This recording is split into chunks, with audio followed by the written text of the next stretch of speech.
I hope you all are doing well. तो आज मैं आप सभी के लिए बहुत ही मज़ेदार सा व्लॉग लेकर आ गई हूँ और इस मज़ेदार व्लॉग में बहुत ही इंटरेस्टिंग रेसिपीज़ की ग्लिम्स मैं आप सभी के साथ शेयर करूँगी। तो जैसे कि आप सभी देख सकते हैं कि बहुत ही मज़ेदार से खाने रखे हैं। तो यहाँ पर मैंने बनाया था स्टू और ये थी फ़िश करी। और उस दिन का जो भी मेन्यू था मैंने सारा अप्पी की मनपसंद बनाया था, क्योंकि वो बहुत कम ही आती है अम्मी के इंतकाल के बाद, और जब भी वो आती है मैं उसके साथ ज़्यादातर टाइम स्पेंड करने लग जाती हूँ, तो खाने को नॉर्मली बना लेती हूँ। तो उस दिन मैंने सोचा चलो उन्हें थोड़ा सा स्पेशल ट्रीटमेंट देते हैं, तो मैंने उनकी मनपसंद रेसिपीज़ बनाई। तो वहाँ पर वो तो बैठी हुई थी, मैं लग गई थी किचन में अपने कामों पर। तो यहाँ पर मैं चॉपिंग कर रही थी सबसे पहले तो स्टू के लिए। आई होप आप सोच रहे होगे कि किचन कितनी मेस हो रही है, लेकिन मैं आप सभी को क्लियर कर देती हूँ टू बी वेरी ऑनेस्ट कि जिस दिन अप्पी आती है तो मैं मोस्ट ऑफ द टाइम अप्पी के साथ स्पेंड करना पसंद करती हूँ, क्योंकि अम्मी के इंतकाल के बाद मेरी जो सबसे बेस्ट कंपेनियन है तो वो मेरी अप्पी ही है। तो मैं सोचती हूँ कि काम तो होते रहेंगे, और जाहिर सी बात है काम तो सभी के चलते ही रहते हैं, लेकिन वो ये बात गलत हो जाएगी कि मेरी सिस्टर मेरे लिए आई हैं, वो कहती हैं कि मैं तेरे लिए आती हूँ, क्योंकि बाकी तो पापा हैदर आशिम होते हैं तो उनके साथ वो इतना अच्छे से बात नहीं कर पाती हैं जितना मैं उनके साथ टाइम स्पेंड करती हूँ। तो मैं ही अपने कामों में लगी रहूँगी तो उन्हें कंपनी कौन देगा। तो मैं सोचती हूँ कि काम बाद में हो जाएंगे और मैं उनके साथ ज़्यादातर अपना टाइम स्पेंड कर लेती हूँ। तो सबसे पहले यहाँ पर लगभग 500 से 600 ग्राम करीब मैंने प्याज को चॉप किया था। हालांकि मैं अभी चॉपिंग बोर्ड इतना परफेक्टली यूज़ नहीं कर पाती हूँ, जो बात मैं आप सभी के साथ शेयर भी कर चुकी हूँ, क्योंकि अम्मी चॉपिंग वगैरह करती थी। तो बस मैंने प्याज की चॉपिंग की और उसके बाद मैंने फटाफट से टमाटर निकाले। यहाँ लगभग 300 ग्राम टमाटर थे, जिन्हें मैंने रेड यूज़ किया था ताकि मेरे स्टू का कलर बहुत ही ज़बरदस्त सा रहे, जो कि आपने अभी फाइनल लुक मैंने आप सभी को दिखाई दिया है, जो बहुत लग भी रहा था गज़ब सा बिल्कुल। तो बस यहाँ पर मैं टमाटर की चॉपिंग कर रही थी। तो बस टमाटर के, हालांकि मैं स्टू को दही के साथ भी बना लेती हूँ और टमाटर के साथ, लेकिन मुझे दही वाला जो स्टू होता है उसका फ्लेवर उतना अच्छा नहीं लगता, वो बहुत ज़्यादा मतलब बहुत ज़्यादा खट्टा सा लगता है। तो मुझे टमाटर का टेस्ट बिल्कुल बैलेंस कर देता है उसके फ्लेवर को, स्टू को। तो मैं टमाटर के साथ ही बनाती हूँ। लेकिन जब भी आप स्टू में टमाटर यूज़ करें तो ऐसे कलर चूज़ करें रेड टमाटर, जिससे आपकी स्टू का भी कलर अच्छे से आए। तो बस यहाँ पर मैंने चॉप किया और उसके बाद यहाँ पर मैंने जो भी टमाटर थे बाद में साथ ही रखने, देख सकते हैं आपने मैंने टमाटर की सारी चॉपिंग कर ली थी।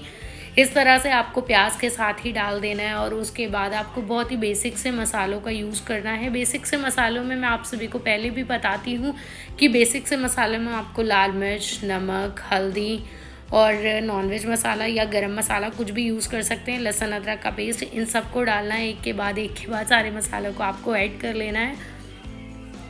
मैं किचन में कभी भी स्पेशली क्लीनिंग के लिए या स्पेशली कुकिंग के लिए नहीं जाती हूँ। मैं जब भी कुकिंग के लिए जाती हूँ उसके साथ मैं किचन में क्लीनिंग करती हूँ, क्योंकि इससे टाइम भी सेव हो जाता है और एक टाइम पर दो काम भी हो जाते हैं। इससे क्या, अब मुझे वो बहुत अजीब सा लगता है काम जिसमें मैं पहले क्लीनिंग करूँ या पहले कुकिंग करूँ और उसके बाद, तो एक साथ हो जाता है, खाना रख दो और उसके बाद किचन समेटते रहो और आराम से आपका काम हो जाता है। और मैं अपने व्लॉग में कोशिश करती हूँ कि अपने व्यूअर्स को एंटरटेन भी करती रहूँ, क्योंकि जैसे कि आप सभी को पता ही होगा कि मैं अपने अपने व्लॉग में, मैं अपनी वीडियोस में अकेली एक ऐसी होती हूँ कि जो एंटरटेन करने का भी काम करती हूँ, अपना कंटेंट भी शेयर करती हूँ, अपनी रेसिपीज़ भी। मेरी जो फैमिली है वो इतना नहीं आती है, तो मैं बस अपने साथ ही अपने व्लॉग्स को शेयर करने लग जाती हूँ। तो बस मैं यहाँ पर मैंने सोचा थोड़ा सा किचन को समेटते भी हैं साथ के साथ, ताकि ये भी काम होते जाए। तो यहाँ पर आप देख सकते हैं मैंने गैस पे रख दिया था स्टू, वो बनने लगा था और उसके बाद किचन को थोड़ा सा मैंने समेटा और यहाँ पर गैस पे फिर से रख दिया था कढ़ाई, उसमें थोड़ा सा ऑयल डाला था और मैंने एक गैस पे रख दिया था प्लेन राइस, क्योंकि प्लेन राइस मैं आप सभी को बताती हूँ कि प्लेन राइस या तो आप मछली फिश करी के साथ खाएं या फिर आप स्टू के साथ खाएं, बहुत ही ज़बरदस्त फ्लेवर आता है। क्योंकि मेरे घर में नॉनवेज रेसिपीज़ बनती है ना, तो उसके साथ थोड़े से प्लेन राइस बन जाते हैं ताकि उसका जो टेस्ट होता है ना और भी ज़्यादा रेसिपी का इन्हेंस हो जाता है। तो यहाँ पर बस तेल हो चुका था, तो आप सभी को बताती हूँ कि यहाँ पर मैं बनाने वाली थी फ़िश करी। तो यहाँ पर मैंने डिटेल रेसिपी तो नहीं, लेकिन ग्लिम्स ज़रूर इंशाल्लाह शेयर होगी इसी रेसिपी में। तो थोड़ा सा तेल को मैंने गर्म किया और उसके बाद में मैंने फ़िश को अच्छे से वॉश कर लिया था। 3 स्टेप्स के साथ ही मैं फ़िश को वॉश करती हूँ। थोड़ा सा मैं अम्मी ने जैसे मुझे सिखाया है, आटे के साथ, गेहूँ के आटे के साथ, सरसों के तेल के साथ और एक तरह नॉर्मल पानी के साथ ही मतलब वॉश करते हैं। तो मैंने उसे वॉश किया और उसके बाद जो भी तेल डाला था उसमें मैंने ये फ़िश को डाला, लगभग 1 kg फ़िश थी।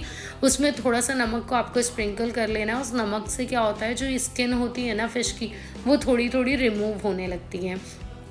और उसके बाद ये हमारी फ़िश करी तैयार हो चुकी थी। अब आप सोच रहे होगे कि मैंने रेसिपी तो शेयर नहीं करी, तो सॉरी टू से कि मैंने आपसे पहले ही बोला था कि मैं आज इस व्लॉग में आप सभी के साथ ग्लिम्स शेयर करूँगी। इंशाल्लाह नेक्स्ट या किसी भी व्लॉग में मैं आप सभी के साथ इसकी डिटेल रेसिपी, इन रेसिपीज़ की ज़रूर इंशाल्लाह शेयर करूँगी। तो आज मैंने अपनी की फेवरेट चीज़ें बनाई हैं, फिश करी, और ये बनाया है मैंने स्टू, जो बहुत ही जायकेदार लग रहा है। लेकिन सॉरी टू से कि आज मैंने इसकी डिटेल रेसिपी आप सभी के साथ शेयर नहीं की। तो इंशाल्लाह आई होप वेरी सून मैं आप सभी के साथ इस रेसिपी को शेयर करूँगी, और जो बहुत ही मज़ेदार लग रहा है आज मुझे। आई डोंट नो व्हाई ये मेरी रेसिपी बहुत ही ज़बरदस्त लग रही है, तो बिल्कुल शेयर करूँगी आप सभी के साथ। तो चलिए अभी जा रही हूँ मैं फ़िलहाल फटाफट से खाना लगाने, और किचन भी गंदी है जो मैं बाद में देखूंगी, क्योंकि मुझे बहुत ज़ोर से भूख लग रही है और अभी मेरा बहुत ज़ोर से बहुत ज़बरदस्त तरीके से वेट कर रहे हैं। तो चलिए मिलती हूँ थोड़ी देर। राइस भी अल्हम्दुलिल्लाह तैयार हो चुके हैं, बस खाना लग रहा है फटाफट से।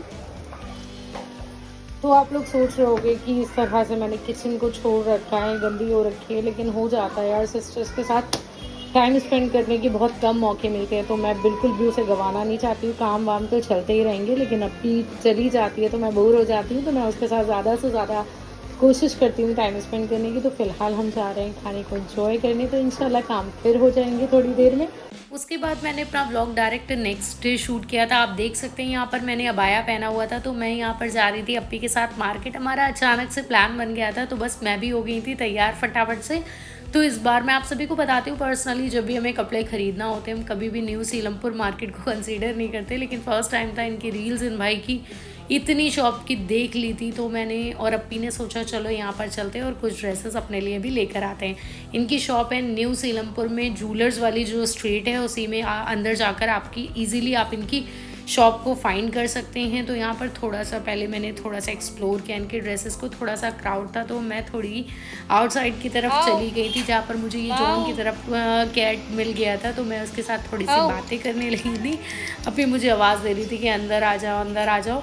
फिर मैं अंदर गई तो इन भाई ने शुरू कर दिए थे अपने आर्टिकल्स को दिखाना, और इनके आर्टिकल्स एक से एक ज़्यादा गज़ब थे। मतलब ओरिजिनल पाकिस्तानी ड्रेसेस हैं, बहुत ही प्यारे प्यारे आर्टिकल्स हैं, आप जा सकते हैं। कलर की भी बहुत प्यारी वैरायटी है आपके पास, और अलग अलग तरह के आर्टिकल्स हैं। हमने जो भी शॉपिंग करनी थी कर ली थी। उसके बाद हमें कुछ लूज़ फैब्रिक चाहिए था, तो इस तरह का फैब्रिक कॉटन, रेयॉन, रेशमीन, हर तरह का फैब्रिक था। यहाँ पर हम गए थे, नेक्स्ट स्ट्रीट में ही इन्हीं की शॉप थी, तो हमने जो कुछ लेना था ले लिया था। और उसके बाद तो भाई अब मार्केट में इतनी देर हो चुकी थी और घर से भी मैं ज़्यादा कुछ खा के नहीं आई थी, तो पहले ही से प्लान था दोनों का कि मार्केट में कुछ खा लेंगे। तो बस चाट खाने, तो बस मार्केट आओ चाट खा के ना जाओ, ऐसा नहीं हो सकता, वो भी बहनों के साथ।